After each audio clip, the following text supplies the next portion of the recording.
So the schools across the country are actually in a variety of different states right now. There's about 100,000 public K through 12 schools in the country. The average age of those schools is 45 years old. On average, 53% of those schools need some type of repair. The challenge, of course, is how do you protect the students that are in there beyond just keeping them safe from the weather elements? It's not that our schools, it's not that our communities don't want our schools to be safe. It's not that they don't want to do the right thing. It's just that there is very little time and there are very little resources available to them.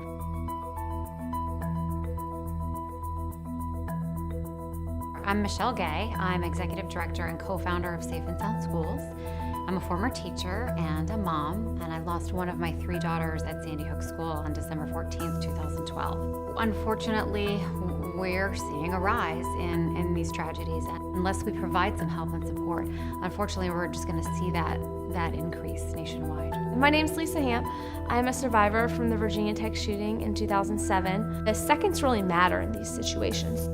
In my situation, the table went up, the desk went up, and then the shooter was at our door. It was seconds, 5-10 seconds, that if we were any later, he would have entered. So I think the key is getting to towns and communities and states where they haven't experienced tragedy, luckily, but getting to them so that they can put the infrastructure and get the training in place before something is to happen.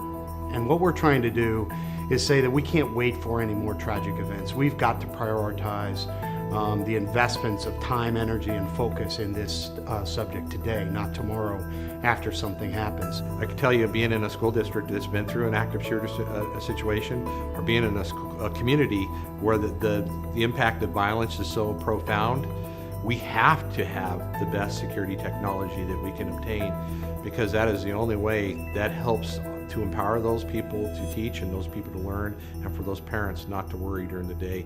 What I've learned over the years, when we train, for example, kids on active shooter scenarios, one of the things how we alleviate fear of those kids is talking about the security technology that we have in place and actually letting them see it and interact with it. I think for us, it really comes down to the 3 legs of the stool.